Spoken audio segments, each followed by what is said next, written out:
Radio Musette vous présente La vie enchantée avec Joanne Lazure. Bonjour et bienvenue à cette nouvelle émission La vie enchantée avec Joanne Lazure. Bonjour Alain. Bonjour Joanne. C'est Noël dans quelques jours.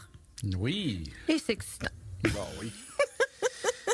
Toi, tu te sens comment quelques jours avant Noël? Parce qu'on est vraiment à la veille, là. Bon, je dirais que je me sens fébrile. Un peu? Oui. Ah, ben il y a des gens qui sont déjà fatigués avant que Noël commence. Ah, si on a trop magasiné, oui. C'est vrai. C'est vrai que c'est fatigant. Ouais. Mais justement, on pourrait penser cette année là qu'on pourrait faire nos cadeaux un petit peu de façon différente. Oui. Alors, en fait, d'une part, là, si on commence en disant Noël s'en vient, j'ai donc pas le goût, hein, j'ai pas le cœur à Noël. Plusieurs, là, Oui, hein. se retrouvent là-dedans, dans cette dynamique-là. Il y a beaucoup de gens qui ont vécu des choses pas très évidentes durant la dernière année. Et quand on arrive en fin d'année comme ça, c'est comme si on a la langue en dessous du bras, là. On a hâte juste de recharger nos batteries. Ce qui peut nous aider à recharger nos batteries, c'est de faire un peu de sport dans la neige. Oui, hein. S'il y a de la neige, Si neige il y a. c'est ça. Tu sais que l'année passée, là, en pareille date, il y avait au plus de 20 cm de neige au sol, dans la région de Laval, Montréal. Là, Ah, c'est tout à fait différent cette année. C'est tout à fait différent. Oui. Et qui aurait cru qu'on s'ennuierait de la neige? Oui. Alors, en attendant que Dame Nature soit de notre côté, du moins pour les enfants aussi, glisser, rire, nous les grands enfants, là, on aime ça. Alors, au départ, là, c'est important qu'on puisse, s'arrêter dans le temps de Noël pour dire, mais pourquoi j'ai pas envie de fêter Noël, là? Pourquoi? D'abord, c'est toujours une question d'âme, ce qu'on appelle l'enfant à l'intérieur de nous. Quelquefois, ça peut être des blessures de l'enfance. À des moments, c'est possible que, puisqu'on a vécu un ensemble d'événements dans l'année ou les dernières années, on n'a pas envie de mettre de la magie, de la joie. C'est de la joie. Oui, tout à fait. Et Noël, c'est un temps magique. Alors que ce soit les différents films qu'on regarde, d'ailleurs, on va en parler d'un classique qui nous fait rire et sourire à chaque année. Hein? Maman, j'ai raté l'avion. Est-ce que tu es au courant qu'on fête le 25 ans de ce film-là? Oui, pour 25 vrai. ans déjà. Ça a été créé en 1990. On va s'arrêter sur ce film-là tantôt au cours de l'émission. Mais en même temps, on peut rappeler que c'est vrai que c'est de la joie, c'est de la magie, la féerie. Ceux qui ont des enfants, des petits-enfants, on voit que Noël, c'est déjà pas pareil quand les enfants sont présents. On peut avoir l'impression qu'on retrouve notre enfant, on a le goût de jouer, de rire, de s'amuser. Puis il y a des moments pendant le temps des fêtes, là, soyons très honnêtes, on a envie de s'asseoir. De pleurer quelquefois, de laisser monter cette énergie d'amour, mais aussi de tristesse, de peine. C'est nécessaire quelquefois de laisser monter cette émotion-là. Profitons également de ce temps-là, allumons une petite bougie, des fois pour les gens qui sont plus démunis, parce qu'il y en a des gens qui vivent des moments plutôt difficiles. Hein. On sait que Noël, souvent, c'est une période très froide. Il y a des gens qui sont des sans-abri. Bon, peut-être qu'on dit oui, ils ont choisi. Jusqu'à comment on peut avoir choisi. Il y a des gens qui sont malades pendant le temps des fêtes. Oui. Il y a des enfants qui sont plus tristes.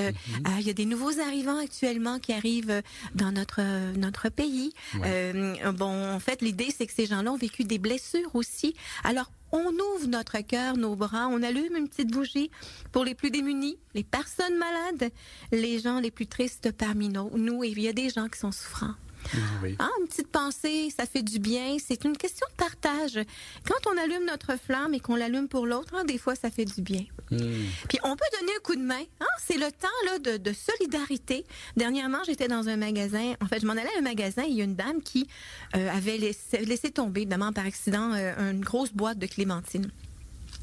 Et il y en avait des clémentines dans cette boîte-là. Ouais. Elles étaient toutes par terre à côté du véhicule, puis j'ai pas pu m'empêcher de prendre la voiture, en fait, de stationner juste à côté avec les petits clignotants pour descendre en disant est-ce que vous avez besoin d'aide? Et au même moment, 2 autres personnes se sont présentées. Puis là, je dis, vous êtes ensemble? La dame a dit non, nous on vient aider. Et vous êtes on est 3 personnes pour vous aider à ramasser Clémentine. Et la personne qui nous dit merci, j'ai mal au dos, j'ai de la misère à me pencher. Et ce qu'elle a pu dire, c'est il reste encore du bon monde. Mais oui, Alain, il y en a partout. on a plus tendance à regarder les gens qui ouvrent une porte puis qui nous la ferment sur le nez. Oui, tout à fait, parce que ça indique quelque chose, c'est le partage. Eh oui! Oui. Une forme ben, j'ouvre la porte puis je la laisse ouverte plutôt pour toi, pour que tu puisses passer. Ce sont des petits gestes qui font une différence. Oui. Un petit sourire, là. Ça coûte rien. Quand on rentre dans les ascenseurs ou dans des endroits un petit peu plus publics, là, on a souvent juste une face de carême. Pourtant, c'est un tour de Noël. C'est un temps des fêtes pour célébrer. Ouais. Alors donc, les sourires, les petits rires, les gens disent, mais moi, j'ai pas beaucoup de moyens financiers ou j'ai pas le temps actuellement. Qu'est-ce que je peux offrir? Et on peut faire des petits biscuits, hein? Des soupes, des repas, on en fait pour nous. Pourquoi ne pas en mettre dans un petit contenant? J'ai une maman qui, à chaque année, avec ses enfants, maintenant ses enfants sont devenus adolescents, ils passent la veille de Noël à l'extérieur. Ils ont ramassé pendant toute l'année des petites babioles, des fois des petits fruits, ils ont fait des décorations, ils ont fait tricoter plutôt des petits bas, des tuques, des foulards, et les emballent, les mettent dans des gros sacs et passent la nuit de Noël au centre-ville de Montréal à donner un peu partout à tous les gens qu'ils rencontrent. Ah oui. Ça peut être des mendiants, ça peut être des personnes démunies, ça peut être des jeunes qui se retrouvent dans la rue. Et elle dit, mes enfants, chaque année, me redemandent, est-ce qu'on fait encore ça, maman? Parce que justement, le fait là, de s'être préparé toute l'année à ramasser plein de choses, en fait, ce ne sont pas des argents, c'est pas de l'argent, c'est pas de la monnaie, c'est juste une petite pensée qui dit, mais j'ai pensé à toi.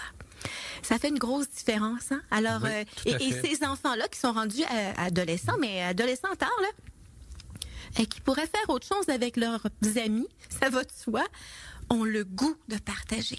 Ouais. Alors, ça aussi, on peut se donner le droit de passer quelques instants, par exemple, avec les personnes âgées, leur offrir des petits coucous. Je me rappelle, à la garderie, on avait, à ce moment-là, préparé des chapeaux de Noël pour les enfants, en fait. On avait préparé des biscuits décorés, puis on les avait amenés chez les grands-papis, les grands-mamies. À ce moment-là, on avait écrit, on n'écrivait pas parce qu'on était un peu petits, on avait fait plein de dessins, on avait appris des chansons, et quand on est arrivé chez les personnes âgées, les enfants, là, ils avaient les yeux émerveillés, mais les personnes s'en rappellent encore.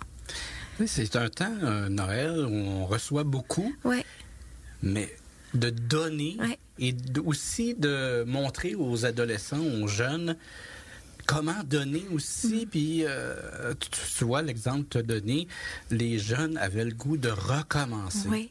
Oui, parce qu'ils savent que ça leur fait plaisir à eux, c'est vrai, mais toute la magie, l'éclair, la lumière là, qui s'allume dans un regard qui est triste, ça fait tellement une différence. Oui.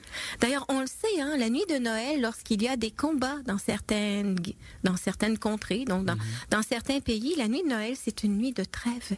Oui. C'est une nuit où on laisse tomber les armes et tout d'un coup, on se rappelle qu'il y a peut-être une force en nous qui fait qu'on est tous des êtres de la même famille. Oui. Est-ce qu'on peut arrêter de se battre? Hein? Et si on veut arrêter de se battre à l'extérieur, on pourrait essayer de commencer à arrêter de se battre à l'intérieur. Oui. Hein? Ce sont des petits gestes, des fois on les oublie. On peut également, comme tu as si bien dit lors de la dernière émission, Alain, de prendre le temps d'écrire. Hein?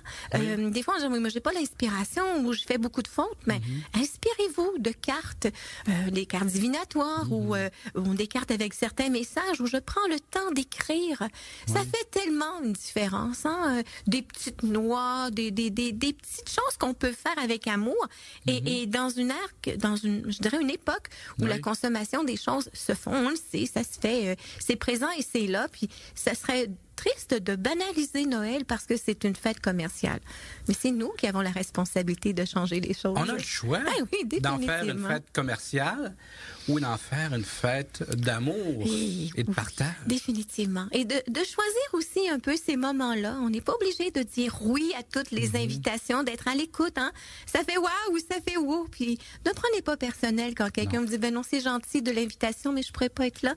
Quelquefois, c'est que la personne a pris le temps de s'arrêter pour dire Regarde, trop c'est comme pas assez. Noël, c'est aussi un temps pour se reposer, pour recharger nos batteries, pas recommencer à nouveau à go, go, go, go. Non, on arrive au début de l'année, on est essoufflé. On a parlé des décorations de Noël aussi, la couleur, le rouge, qui est une couleur qui donne de l'énergie. Ah oui, tu veux parler du Père Noël qu'on a parlé la semaine dernière? Oui, en fait, qui va descendre éventuellement dans la cheminée. Le vert, on le sait, c'est une couleur qui est guérissante. Le blanc, on sait, c'est la féerie, la pureté, l'abondance de la neige également. Mais on a les décorations autour des fenêtres dans certains cas.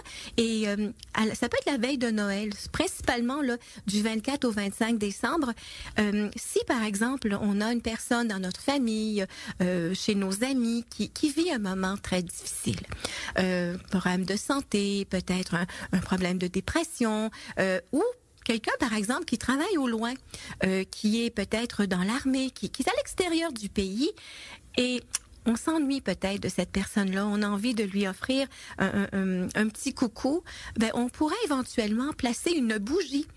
Pas vraiment une bougie avec du vrai feu, là, parce que les rideaux, ils vont être un peu calcinés. Oui. Mais il y a des bougies sans flamme qu'on pourrait allumer sur le bord d'une fenêtre en pensant à la personne, un peu dans un but de lui dire, mon cœur est avec toi. Je sais que tu es au loin, je peux m'ennuyer et je t'aime. Alors, en allumant une petite bougie comme ça, c'est comme son reliant à la pensée par l'amour. C'est beau, ça. C'est beau, hein? Oui. Et on aura la symbolique donc du sapin Noël dans quelques instants, mais avant de se quitter, on pourra entendre le fait que quand on a bonne conscience, c'est Noël en permanence. On se retrouve tout de suite après la pause.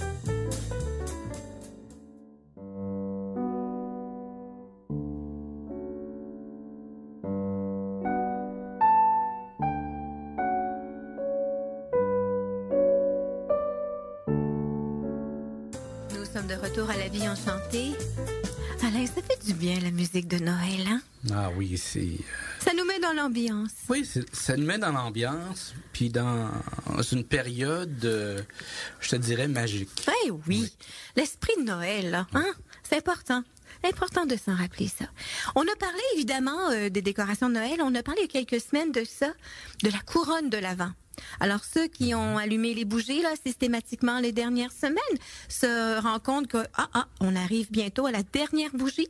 Alors, on se rappelle que la première est associée à l'amour, la seconde à la santé, la troisième au travail ou à une activité dans laquelle nous nous épanouissons, et la quatrième, c'est associé à l'abondance matérielle ou à l'abondance dans la matière. Alors, le dimanche, donc, avant Noël, on prend le temps d'allumer la première, la deuxième, la troisième et la quatrième, qui est de couleurs différentes. Et on les fait brûler jusqu'à la fin. Attention, pour ne pas brûler la couronne aussi. Non, hein? Ça arrive quelquefois. Alors donc, on sera donc à quelques jours de Noël. Qui dit Noël dit aussi, évidemment, le sapin de Noël. Oui. Un sapin qui est en fait de couleur verte, malgré le fait que tous les autres arbres ont perdu leurs feuilles. C'est aussi une symbolique, en fait, je dirais, d'espoir, clairement. Alors, on dit qu'il est clair que la coutume du sapin Noël remonte à la Renaissance. On parle du Noël moderne, et ça s'est principalement fait dans les pays nordiques.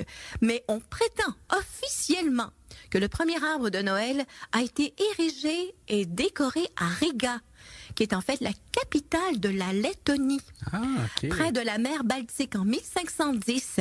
Mais on sait qu'il existe un certain nombre de théories qui spéculent son origine plus lointaine. Alors on dit que l'image de l'arbre comme symbole de renouveau de la vie est un thème traditionnel païen qui se retrouve dans le monde antique et médiéval avant que ce symbole soit assimilé par le christianisme.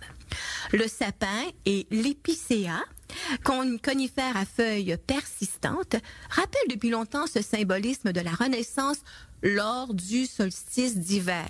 Eh oui, parce que là, on est en dormance pour quelques temps, évidemment, le temps de l'hiver, on le sait, mais tout de suite, à partir du 21 décembre, on le sait, Alain, les jours commencent tranquillement à s'allonger.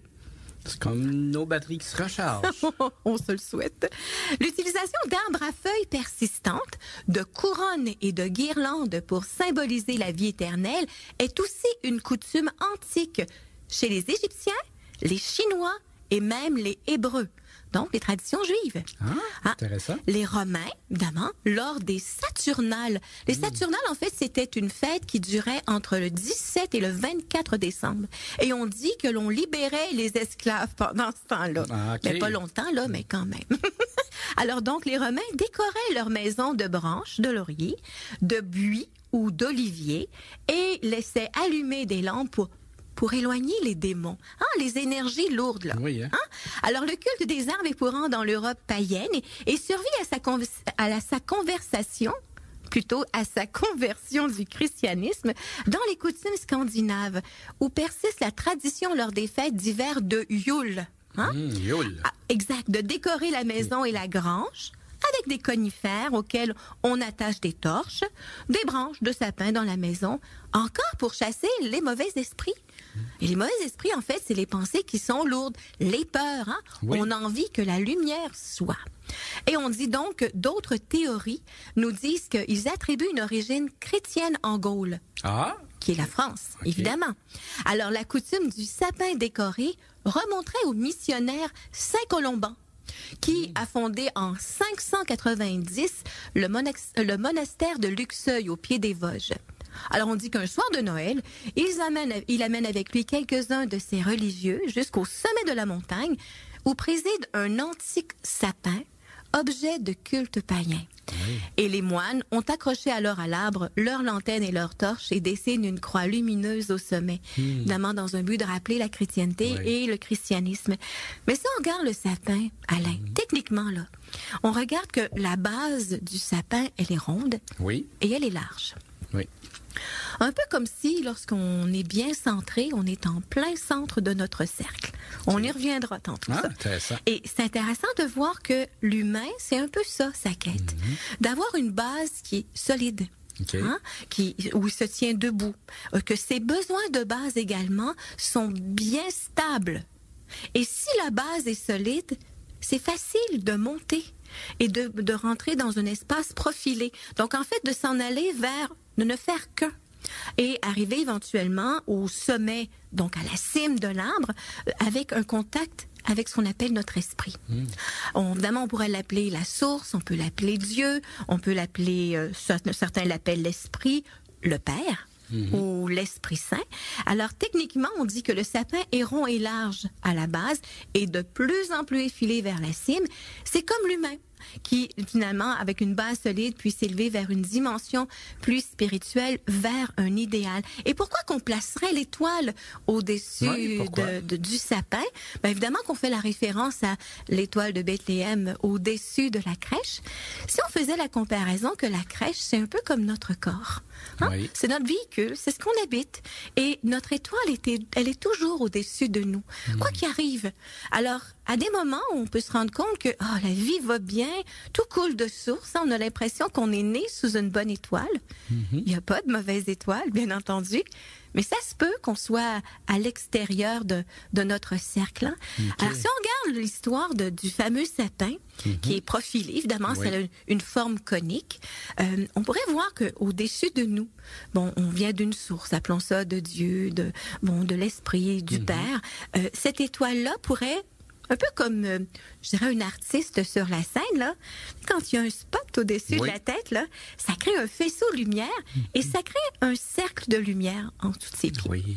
Alors, c'est un peu ça l'étoile, est au-dessus de nous. Et notre but, en tant qu'être humain, c'est de toujours rester en plein centre de notre cercle. On est bien centré. Et que lorsque le mouvement de la vie, donc quand l'étoile bouge, le but, c'est de le suivre et de toujours rester en plein centre. À des moments, là, on peut avoir l'impression que la vie va trop vite, que le mouvement va trop vite, qu'on n'est pas capable de le suivre. Et là, on pourrait se retrouver un peu à l'extérieur de notre fameuse étoile, donc du fameux cercle de lumière sous nos pieds. Et là, on est un peu dans la noirceur. On a l'impression d'avoir perdu notre chemin. On n'est pas sûr. On sent que les choses vont pas nécessairement en harmonie. Et quand on se dépêche pour retourner en plein centre de notre cercle, en dessous de notre étoile, on sent que les choses se remettent en place. À des moments, on a l'impression que la vie va peut-être pas assez vite. Alors nous, on va au-devant de notre étoile donc en avant de notre fameux cercle de lumière. Puis encore là, on ne voit pas clair, c'est plutôt sombre. Et il s'agit juste de s'assurer qu'à chaque instant, on est centré. Dans des moments plutôt difficiles qui nous bousculent, revenons en fait en dessous de notre étoile, en plein centre de notre cercle. Alors, quand on décore le sapin de Noël, ça serait peut-être intéressant d'y repenser. Je trouve ça intéressant. Il y a beaucoup de symbolisme que tu nous expliques en ce moment concernant l'étoile, l'arbre, tout ça, l'ancrage. Ouais. Ça nous donne une bonne matière à réflexion. À réflexion, c'est puis ça? En même temps, si on regarde dans toutes les traditions, parce que on pense que Noël, c'est plus associé à la chrétienté, au christianisme, c'est vrai, puisque ça a été mis en place, avec la naissance de Jésus. C'est vrai, donc l'enfant Jésus, mais c'est aussi la naissance de la lumière, de cet enfant à l'intérieur de nous, d'ailleurs. Quand on parle de la crèche, donc de l'étoile, on dit que l'étoile de Bethléem serait Vénus, en quelque sorte. Mais quand on parle de Vénus, c'est la planète de l'amour. Hein? Oui. Alors l'idée, c'est qu'au fond, on a souvent pensé qu'il y avait un dieu punisseur, ou pas vraiment un mauvais dieu, mais il fallait être sage, mais sage veut pas dire être dans un coin à pas bouger. Non, hein? Quand on parle des cadeaux pour les enfants sages, c'est l'enfant à l'intérieur de nous, donc notre âme qui est sage, qui sait que tout finit toujours par passer, que si on reste dans l'amour, dans la joie, dans l'espoir, tout finit toujours par s'arranger. Et dans les traditions amérindiennes, Alain, toi qui s'y connais bien, quand on regarde la forme des tipis, par exemple, c'est la même forme qu'un sapin, avec une base qui est solide, mais qui s'en va vers en profilé.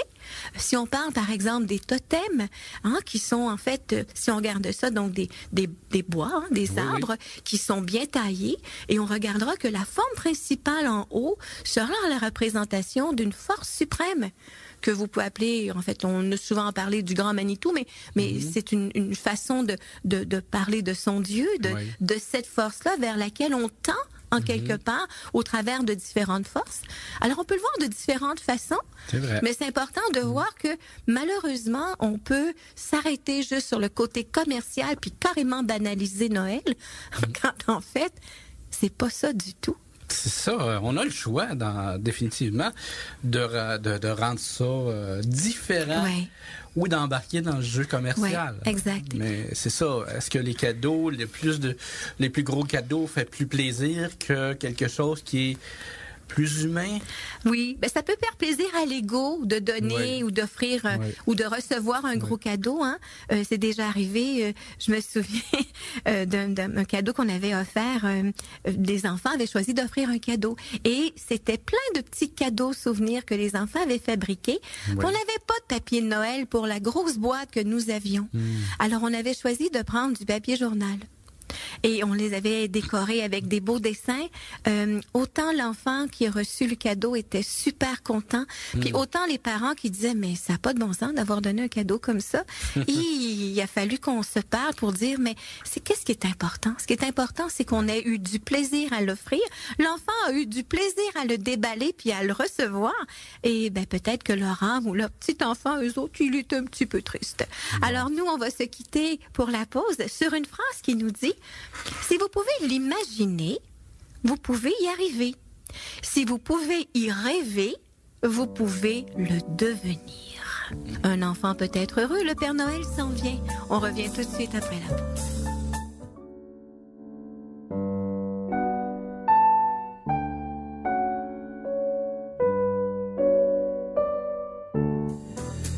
C'est la magie de Noël à la vie enchantée. Alors Alain, on a parlé donc des bougies, des décorations, la couleur de Noël. Rappelons-nous d'une chose. Quand on a parlé donc de ce Dieu, de cette source, quelles que soient nos traditions religieuses, elle est au-dessus de nous, cette étoile-là.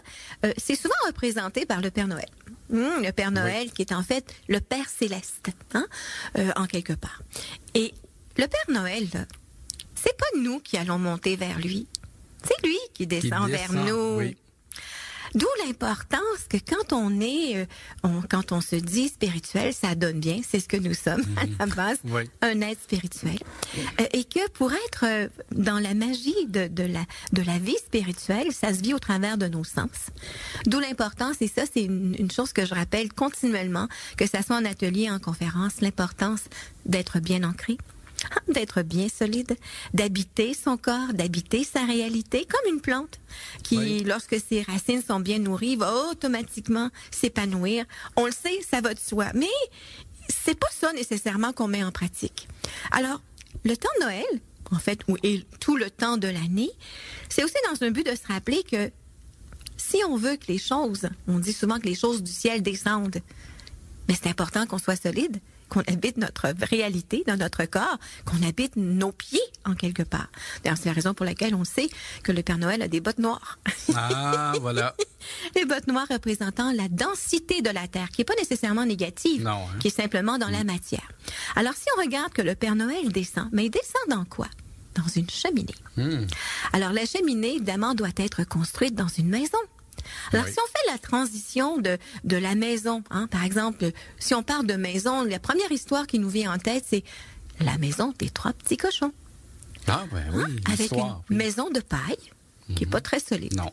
Alors, si on a une maison de paille puis on place une cheminée là-dedans, elle ne tiendra pas. Non. Mais surtout que le feu va prendre. J'imagine, oui. Alors, une maison de paille, c'est un peu comme quelqu'un qui n'est pas solide, qui est pas vraiment bien ancré. Ouais. Alors, évidemment, qu'il n'y a rien qui va descendre à l'intérieur de la vie d'une personne, que la personne n'est pas là.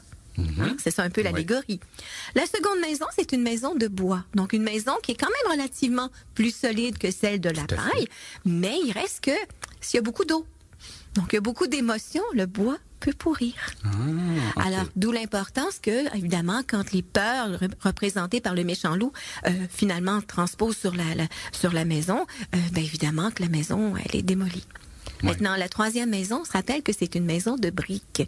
Une maison avec un solage, des solives, des ancrages, des espèces de bouts de bois qui vont tout tenir. La brique, elle est solide. Oui. Et si on se rappelle que lorsque les 3 petits cochons se retrouvent dans la maison de briques, on allume un feu dans l'âtre et dans la cheminée. Et c'est ce qui empêche le fameux loup de descendre dans la cheminée parce que la fumée en sort. C'est ça. C'est une belle comparaison pour réaliser que si dans notre vie de tous les jours, et principalement dans le temps de Noël, on est encore dans la morosité, dans la rancune, dans le ressentiment, dans la colère, en fait, c'est comme si on met pas de feu dans notre cheminée. Non. Parce que le feu représente la passion. Représente le fait d'avoir de l'énergie pour se tenir debout et être vivant. Alors, si on fait la comparaison donc de la fameuse maison étant notre corps, si on a un corps qui est bien solide, donc une maison de briques, on va se rendre compte que la fameuse cheminée, on pourrait également la comparer à l'être humain. Dans le sens que, quand on allume une cheminée, premièrement, un feu dans la cheminée ou dans le foyer, qu'est-ce qu'il faut faire en premier lieu pour s'assurer que le feu va bien prendre? Ramoner. Oui. Ramoner la cheminée. Et la cheminée, pour l'être humain, c'est toute la colonne vertébrale. Du dessus de la tête, qui est la couronne, jusqu'à peu près au sacrum, donc au niveau des fesses. Si on regarde ça.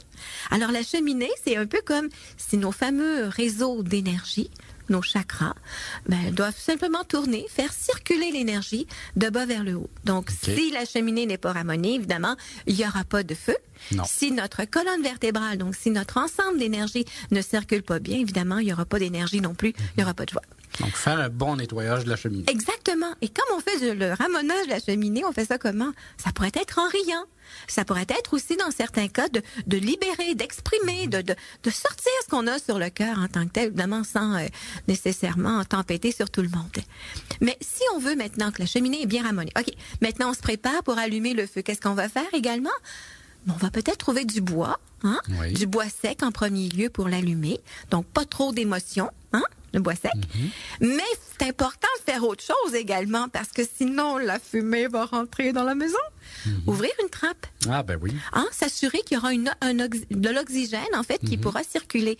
Si on avait la clé ou la trappe, c'est le cœur. Ah, OK. Avoir un cœur ouvert. Hein? Oui. Pouvoir, quand on est oppressé, quand on est rempli de tristesse, on remarquera qu'on respire en surface.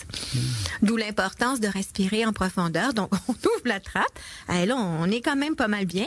Et éventuellement, on pourra rallumer le feu. C'est-à-dire que quand on a de la joie dans notre cœur, quand on a une certaine forme de gratitude, de reconnaissance envers la vie, envers soi, envers les autres, ben, ça nous donne de la place pour faire circuler cette énergie-là, cette lumière à l'intérieur de nous. Et ce qui est intéressant, Alain, excuse-moi, oui. C'est qu'en fait, Jean-Paul pense à nous, ben oui. C'est qu'en fait, on se rend compte que quand la fumée sort de la cheminée, donc quand on laisse cette énergie-là circuler, les loups, comme les énergies plus lourdes, oui. Les pensées des autres ou les émotions des autres, ne nous rentreront pas dedans. Pendant que la fumée sort de la cheminée, il n'y a rien d'autre qui va rentrer. Ça vient exprimer que quand on rayonne, quand on laisse briller cette lumière, cette joie à l'intérieur de nous, peu de choses peuvent venir nous affecter. Je trouve ça intéressant. Ouais. Sauf mon problème, c'est que comment est-ce que le Père Noël fait pour rentrer s'il y a de le feu dans la cheminée? Alain, ça, c'est un secret. Moi qui pensais avoir la réponse. Ça fait des années que je le cherche. Il y a peut-être un vaporisateur magique. OK. Qui fait qu'il n'y a pas de faufounes qui sont brûlées. Non. Oui, des faufounes qui sont brûlées. Mais on remarquera également qu'il y a toujours, en quelque part, la fête des étoiles, qui représente le principe féminin. Okay. Parce que le Père Noël, là, lui, il apporte les cadeaux, oui, mais en même temps, il y a la fête des étoiles, qui, avec sa magie, la féerie, apporte justement une forme de légèreté, le principe féminin versus le principe masculin. Et on sait que le Père Noël, donc le Père, comme l'esprit qui descend dans la matière, en fait, ce jour de Noël-là, ou en fait, ce temps des fêtes-là, c'est l'impression, le goût, l'invitation d'ouvrir son cœur à cet enfant-là. Okay. Si jamais, là, parce que ça peut arriver, ça, Alain, que même, malgré tout ça, là, c'est, mais ça me tente pas. Alors, le temps de rire. C'est le temps de rire. Alors, c'est là que maman, j'ai raté l'avion, devient un classique avec d'autres, plein d'autres, mais c'est rigolo, je dois avouer. Oui. Alors, ce film-là, Alain, a été créé en 1990. Et on dit que c'est donc le film qui a détenu le record de la comédie la plus profitable de tous les temps aux États-Unis et ailleurs. Avec un budget, et c'est avec un budget de seulement 18 millions. Bon, seulement, là, c'est avec des petits bémols. Là. Il a rapporté plus de 470 millions dans le monde. Je dirais c'est tout un investissement. Quand même! Alors, l'histoire de Maman, j'ai raté l'avion, donc le premier, en 1990, c'est la famille McAllister. Embarque pour Paris pour y passer les fêtes de Noël. Mais seulement voilà, à bord de l'avion, Peter et Kate McAllister s'aperçoivent qu'ils ont laissé chez eux le plus jeune de leurs fils, Kevin, âgé de seulement 8 ans, principalement tourmenté par ses frères et sœurs, et aussi chétif, insouciant, effrayé, particulièrement par son voisin, le mystérieux Père Marley. Mais il est aussi intelligent et débrouillard. Alors on dit que alors que sa famille tente de faire quelque chose depuis Paris et que sa mère tente tout ce qu'elle peut pour retourner auprès de son fils, Kevin, de son côté, est fort, content de s'être enfin débarrassé de sa famille, laquelle lui tape souvent sur les nerfs et le met parfois à l'écart en raison de sa position de jeune enfant, donc de Benjamin. Il goûte alors à une vie tranquille, faisant lui-même les courses et se croyant définitivement seul, mais il ne sait pas que 2 cambrioleurs ont prévu de vider la maison le soir du réveillon de Noël. C'est donc drôle, ça. C'est triste. C'est drôle et c'est triste en même temps. Puis il finit par tout de même par connaître l'existence de cette inquiétante vérité et devra déjouer les plans de ces 2 individus pour protéger sa maison. Est-ce qu'on se rappelle du nom de ces 2 cambrioleurs rigolos, un peu naïfs? Non, je me souviens pas, non. Il y a Marvin et Harry. OK. Et Marvin, là, c'est celui qui est le plus jeune, le plus long profilé, en fait. Et on dit que ses cris parce qu'il se fait toujours ramasser. C'est toujours lui qui reçoit autant dans le premier que dans le second, qui reçoit, il est attaqué par des pigeons dans le second. Normalement, il y a un chaudron de peinture. Et on dit que quand on enregistrait le son, on le faisait crier à l'extérieur du fameux studio. Oui. Et ces cris sont devenus même légendaires, en fait. Semble-t-il que c'était même, en quelque part, plus populaire que le jeune même lui-même, en fait, Macaulay Culkin à ce moment-là. Alors, ça, c'était le premier. Et le premier a tellement bien fonctionné qu'on a choisi de faire un second. Je sais pas si tu te rappelles, Maman, j'ai encore raté l'avion. Oui, je me souviens, à New York. Oui, exact, parce qu'ils devaient s'en aller en Floride. Puis finalement, ils ont décidé, évidemment, les papas et les mamans, de pouvoir faire attention, d'amener leur fils. Et finalement, Kevin s'est trompé d'avion. Alors, il embarque pour New York et on se rappelle qu'il arrive dans un hôtel. Il a la carte de crédit de son père. Hein. On ira un petit peu plus loin parce qu'il y a des petites anecdotes concernant ce film-là.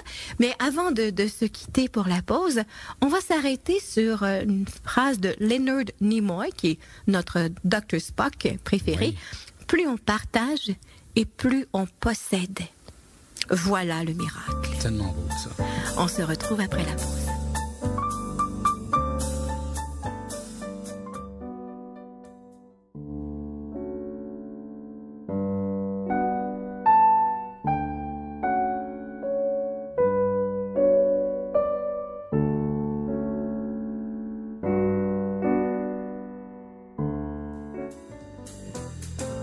De retour à la vie enchantée.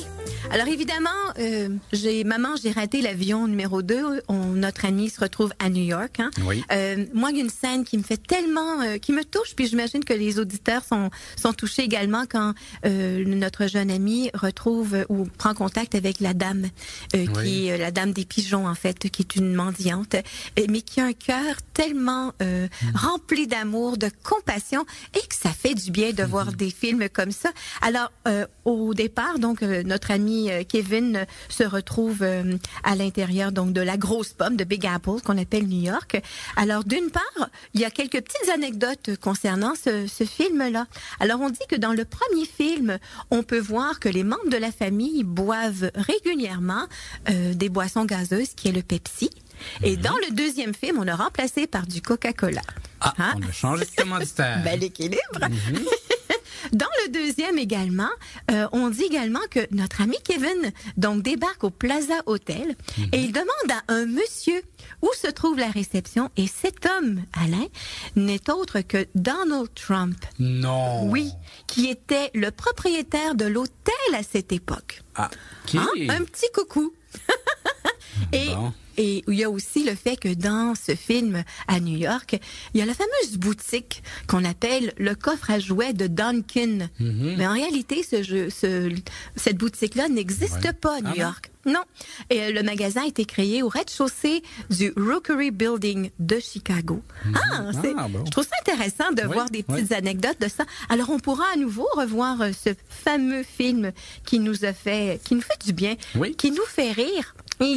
Et qui nous fait à l'occasion faire couler quelques petites larmes. Hein? C'est vrai. C'est beau, hein? Des petits tannants comme ça, des fois, on s'en ennuie. Et qui dit Noël dit aussi, évidemment, jour de l'an. Ah ben oui. Parce qu'on s'en va. Après. On y arrive tout de suite après. Hein? Dans les festivités. C'est vrai. On est d'accord que on peut, évidemment, le temps des fêtes est une façon de pouvoir recharger nos batteries, mais aussi peut-être faire un bilan sur la dernière année. Hein, les événements qui nous ont dérangés, qui nous ont troublés, peut-être prendre le temps de les écrire, puis placer ça dans le feu de la cheminée ou de les brûler simplement dans un but de dégager les énergies ou les émotions qui nous attristent et qui nous perturbent encore. Histoire de faire un bilan pour mieux préparer la nouvelle année. On sait que l'année 2016, et on aura l'occasion d'en parler plus tard dans d'autres émissions, est une année universelle 9. Donc, c'est un temps de grand ménage. Alors, c'est autant aussi également que, je sais pas s'il y en a qui sont au courant, ou toi, Alain, tu es au courant, que les 12 premiers jours de l'année sont également garants des 12 mois de l'année. C'est-à-dire que les 12 premiers jours, le but, c'est de pouvoir observer et prendre note de ce que l'on vit pendant ces 12 premiers jours-là. Et par exemple, si on prend le temps de regarder le 1er janvier, le 1er janvier est associé au mois de janvier. Okay. Par exemple, si on parlait du 5 janvier, le 5 janvier serait associé au mois de mai, puisque le mois de mai est le 5e mois. Oui. Si on regarde d'abord le 12 janvier, vous avez compris, c'est pour associer au mois de décembre. Okay. Alors, on pourra prendre le temps, et ça fait des années que je fais ça.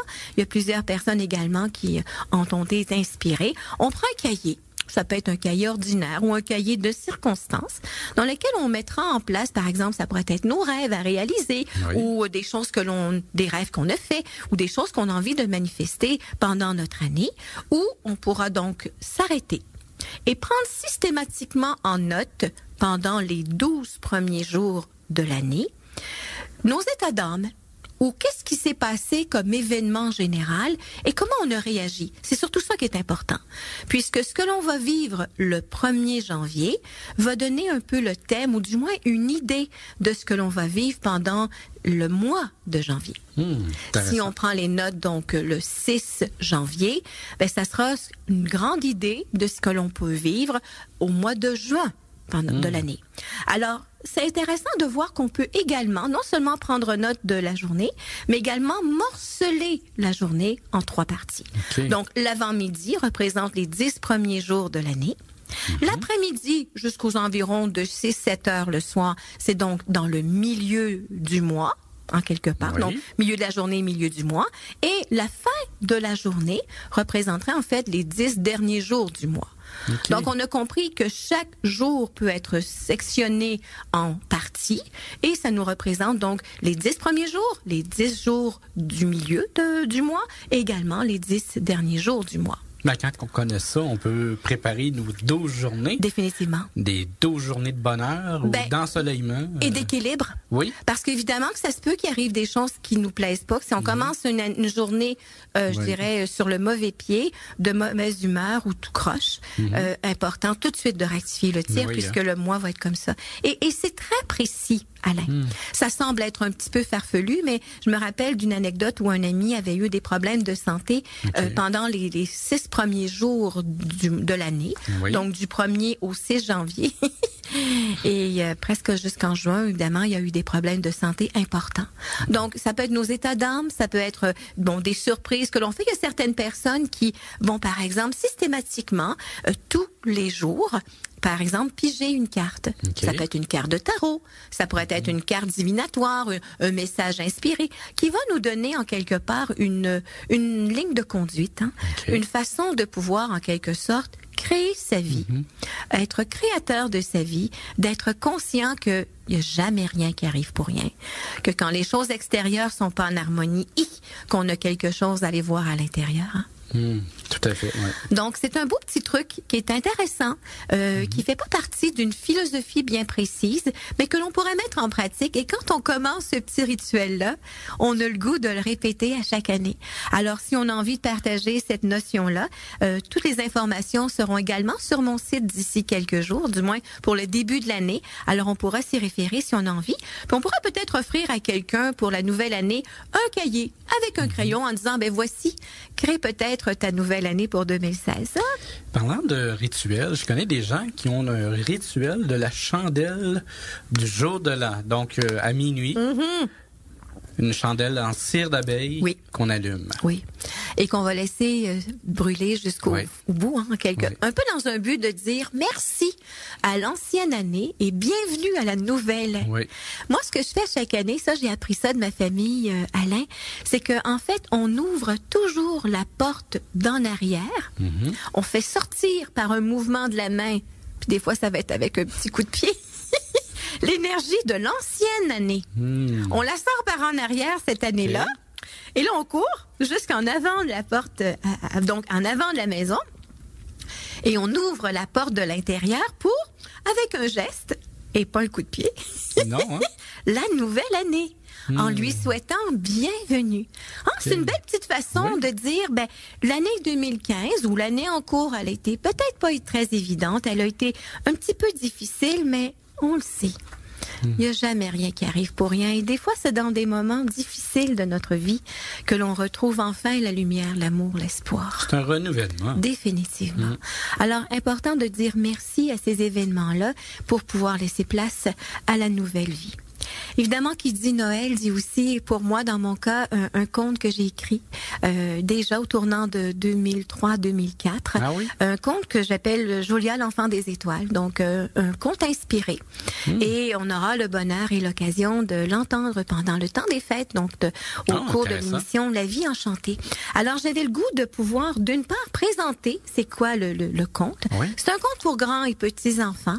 C'est sous la musique de mon amie Louise Goulet, qui est aussi connue sous le nom de Lou Simon. Alors, un petit coucou à Lou, qui est une pianiste extraordinaire. Et le but, c'est de se rappeler que on n'est jamais seul.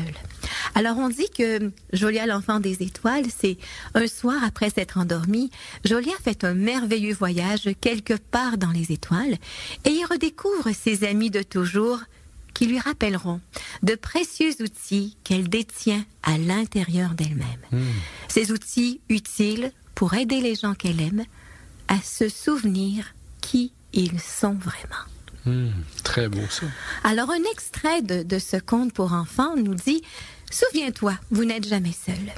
Vous êtes grandement aimé et guidé tout au long de votre séjour sur Terre. » Placé au centre du cercle, formé par les 24 sages se tenant par la main, Jolia entendait la voix de son ami qui lui parlait dans son oreille par la voix du cœur. Libra la licorne lui livra ce qui suit. « Rappelle-toi, jolie fée, tu as au centre de ton être une étoile brillante, tout comme chacun des frères et sœurs sur Terre. Tous les jours et à chaque instant, des milliers d'étoiles s'échappent de toi. Chaque fois que tu chantes, que tu ris, que tu places tes mains de lumière sur les objets, sur les animaux ou sur des humains, que tu t'amuses, que tu vis, des myriades d'étoiles dansent autour de toi. C'est de ce message que tu es porte-parole.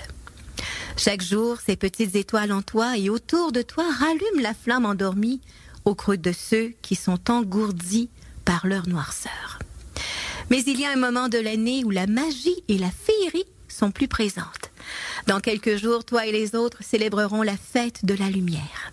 C'est donc la nuit du 24 décembre, la nuit de Noël, que nos 24 amis, gardiens du temps, mettront tous les efforts dignes de leur sagesse afin de rallumer l'étoile brillant en chacun de ces humains, réveillant ainsi leur enfant endormi, remplissant de nouveau leur âme de lumière, d'amour, d'espoir, de paix et de magie. Ils souhaitent encore plus cette année que leurs amis sur Terre, issus de la même famille de lumière, se rappelleront et se souviendront. Wow, merveilleux. J'ai hâte de l'entendre. Un petit extrait. Ce qu'on souhaite, Alain, à tous ces auditeurs, c'est de passer un très joyeux temps des fêtes, rempli d'amour, de lumière, de paix, d'harmonie. Et on se retrouve l'an prochain. Mais j'aimerais juste terminer avec une petite chose. Bien sûr. J'ai été magasiner cette semaine et je suis tombé sur quelque chose. Oui. Ça m'a rappelé notre première émission quand tu décrivais le Père Noël. Oui. Et voilà, j'ai un petit cadeau pour toi. Oh, c'est donc bien gentil. Voilà. Et merci, Alain. Merci tout le monde. Alors, passez un très joyeux temps des fêtes. Merci beaucoup du fond du cœur. On vous souhaite une belle année 2016. On se retrouve l'an prochain. Bonne année. Bisous. Cette émission est une production de Radio Musette.